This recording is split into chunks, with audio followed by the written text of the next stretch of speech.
नमस्कार दोस्तों, रॉयल सिक्खो यूट्यूब चैनल में आपका स्वागत है।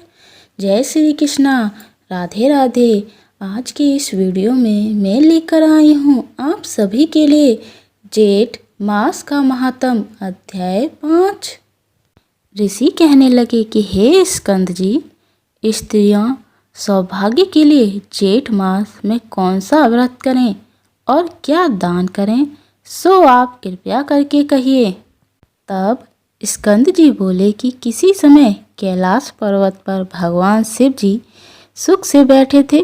तब पार्वती जी हाथ जोड़ और प्रणाम करके शिव जी से कहने लगीं कि हे शिव, हे शंभु, हे जगन्नाथ, हे सर्वज्ञ, हे सुखदायक, मेरे समान ऐश्वर्य, सुख और सौभाग्य जिस उपाय के द्वारा अच्छे हो और ये कृपा निधि आपके साथ में अजर और अमर हो रहूं, ये किस व्रत से संभव होगा, कृपया करके मुझे बताइए।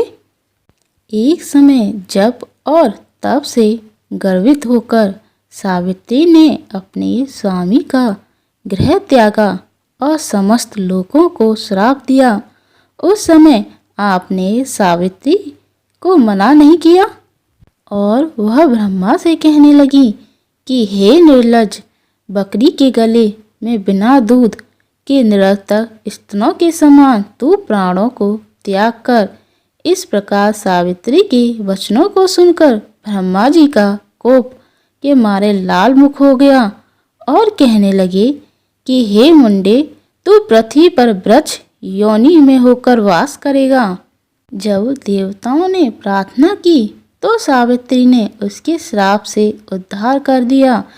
पार्वती जी कहने लगी कि हे कृपा सिंधु, यदि मेरे पर अनुग्रह करें तो उस उपाय को कहिए, क्योंकि स्वर्गलोक में महेंद्र और प्रजापति का भी नाश कहाँ है।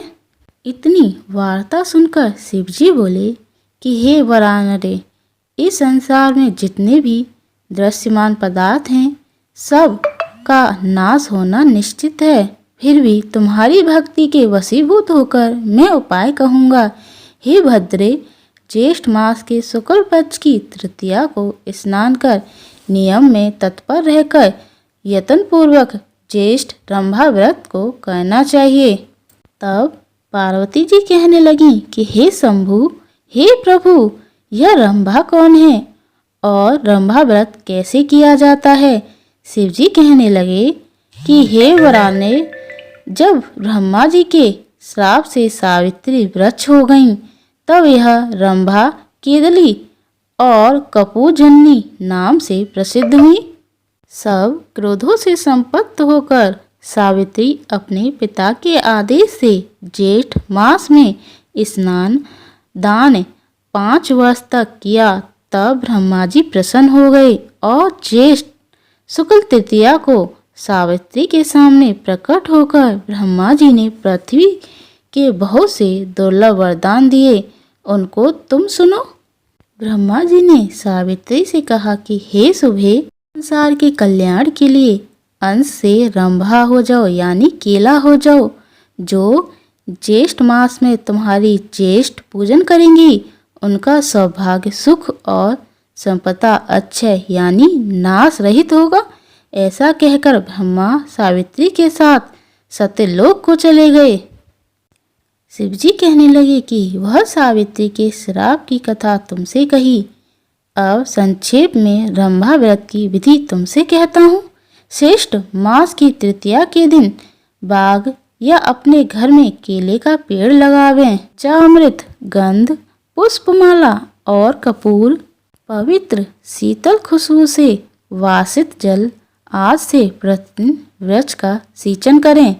सुंदर वन को बनाकर उसके मध्य में कलश स्थापित करें। षोडशोपचार विधि से पूजन कर अनेक प्रकार के नैवेद्य अर्पण करें। अपनी शक्ति के अनुसार ब्राह्मणों को भोजन करावें और स्वयं हविष्य या अन्य भोजन कर गीत, वास्तु पुराण, कथा श्रवण और कीर्तन द्वारा देवताओं के सामने जागरण करें। इसी प्रकार केतली वन में बैठकर नृत्य प्रति पूजन करें। समस्त कामना वाले मनुष्य इस प्रकार मास व्रत को करें। जब 1 मास पूर्ण हो जाए तो आचार्य को बहुत सा धन देकर दूध वाली गौ को दान देवें और यथाशक्ति हवन कराकर ब्राह्मणों को भूसी दक्षिणा देवें और अपनी शक्ति के अनुसार शर्करा युक्त खीर से ब्राह्मणों को भोजन करावें। इसके पश्चात विसर्जन कर पारायण करें और प्राणियों को बहुत सा अन्य दान देवें।